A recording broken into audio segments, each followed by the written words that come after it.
Welcome to my ETC educational group. और आज हम फिर लेकर आए हैं लुसेंट के महत्वपूर्ण तथ्य का वीडियो। और आज का हमारा जो टॉपिक है वो है गुप्त काल का। गुप्त साम्राज्य के बारे में हम सबसे महत्वपूर्ण तथ्यों पर चर्चा करने जा रहे हैं। गुप्त साम्राज्य का उदय 3री शताब्दी के अंत में प्रयाग के निकट कौशाम्बी में हुआ, अर्थात इनका मूल स्थान प्रयाग के निकट कौशाम्बी है। गुप्त वंश का संस्थापक श्रीगुप्त था। श्रीगुप्त का उत्तराधिकारी घटोत्कच हुआ। गुप्त वंश का प्रथम महान सम्राट चंद्रगुप्त प्रथम था।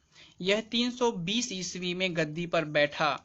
इसने लिच्छवी राजकुमारी कुमार देवी से विवाह किया। इसने महाराजा धीराज की उपाधि धारण की।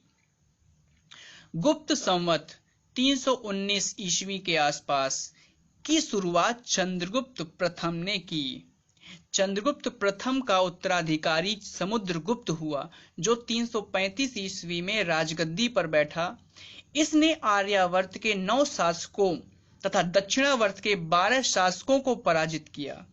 इन्हीं विजयों के कारण इसे भारत का नेपोलियन कहा जाता है। समुद्रगुप्त का दरबारी कवि हरिशेन था। इसने इलाहाबाद प्रशस्ति लेख की रचना की। समुद्रगुप्त का दरबारी कवि हरिशेन था। समुद्रगुप्त विष्णु का उपासक था। समुद्रगुप्त ने अश्वमेध कर्ता की भी उपाधि धारण की। समुद्रगुप्त संगीत प्रेमी था। समुद्रगुप्त ने विक्रमंक की उपाधि भी धारण की।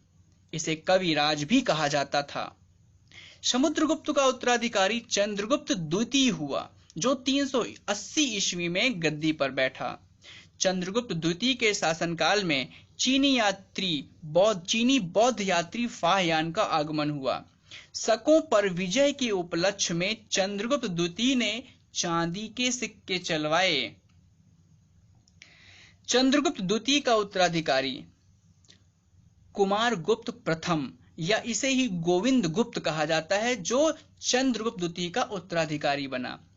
नालंदा विश्वविद्यालय की स्थापना कुमारगुप्त ने की। Very important. कुमारगुप्त प्रथम का उत्तराधिकारी स्कंदगुप्त हुआ।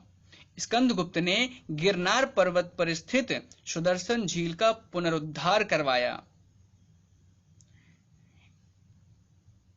स्कंदगुप्त ने पर्णदत्त को सौराष्ट्र का गवर्नर नियुक्त किया। स्कंदगुप्त के शासन काल में ही हूणों का आक्रमण शुरू हुआ। अंतिम गुप्त शासक विष्णुगुप्त था। गुप्त साम्राज्य की सबसे बड़ी प्रादेशिक इकाई देश थी, जिसके शासक को गोपना कहा जाता था। पुलिस विभाग का मुख्य अधिकारी गुप्त काल में दंडपाशिक कहलाता था। गुप्त काल में उज्जैन सर्वाधिक महत्वपूर्ण व्यापारिक केंद्र था। गुप्त राजाओं ने सर्वाधिक स्वर्ण मुद्राएं जारी की। इनकी स्वर्ण मुद्राओं को अभिलेखों में दिनार कहा गया है। पहली बार किसी के सती होने का प्रमाण 510 ईस्वी में भानुगुप्त के ऐरण अभिलेख से मिलता है, जो मध्य प्रदेश के सागर में है, जिसमें किसी भोजराज की मृत्यु पर उसकी पत्नी के सती होने का उल्लेख मिलता है। गुप्त सम्राट वैष्णव धर्म के अनुयायी थे तथा उन्होंने इसे राजधर्म बनाया। विष्णु का वाहन गरुण गुप्तों का राजकीय चिन्ह था। गुप्त काल में वैष्णव धर्म संबंधी सबसे महत्वपूर्ण अवशेष देवगढ़ अर्थात जिला ललितपुर, स्टेट यूपी का दशावतार मंदिर है। यह बेतवा नदी के तट पर स्थित है। अजंता में निर्मित कुल 29 गुफाओं में वर्तमान में केवल 9 ही शेष हैं, जिनमें गुफा संख्या 16 एवं 17 गुप्तकालीन है। गुफा संख्या 17 के चित्र को चित्रशाला कहा गया है। अजंता की गुफाएं बौद्ध धर्म की महायान शाखा से संबंधित हैं। गुप्त काल में निर्मित अन्य गुफा बाघ की गुफा है, जो बाघ जिला धार मध्य प्रदेश नामक स्थान पर विंध्य पर्वत को काट कर बनाई गई थी। चंद्रगुप्त द्वितीय के शासनकाल में संस्कृत भाषा का सबसे प्रसिद्ध कवि कालिदास था।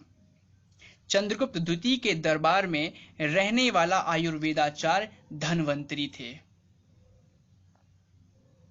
गुप्त काल में विष्णु शर्मा द्वारा लिखित पंचतंत्र जो संस्कृत भाषा में है को संसार का सर्वाधिक प्रचलित ग्रंथ माना जाता है। बाइबल के बाद इसका दूसरा स्थान है।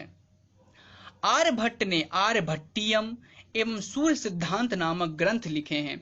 इसी ने सर्वप्रथम बताया कि पृथ्वी सूर्य के चारों ओर घूमती है। चंद्रगुप्त द्वितीय के दरबार में रहने वाले प्रमुख विद्वानों में वराहमिहिर, धन्वंतरी, ब्रह्मगुप्त आदि थे।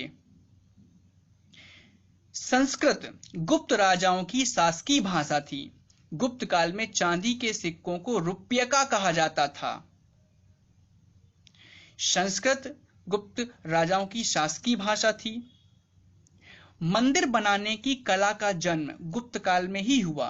त्रिमूर्ति की अवधारणा का विकास गुप्त काल में ही हुआ।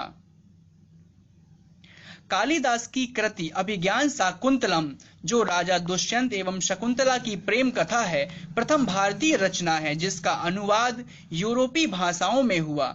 ऐसी दूसरी रचना है भगवत गीता। सांस्कृतिक उपलब्धियों के कारण गुप्त काल को भारतीय इतिहास का स्वर्ण युग कहा जाता है। तो दोस्तों, अगर आपको हमारे ये वीडियो पसंद आए हैं तो हमारे वीडियो को लाइक शेयर जरूर करिए और आगे के चैनल की लिंक प्राप्त होती रहे इसके लिए सब्सक्राइब करिए।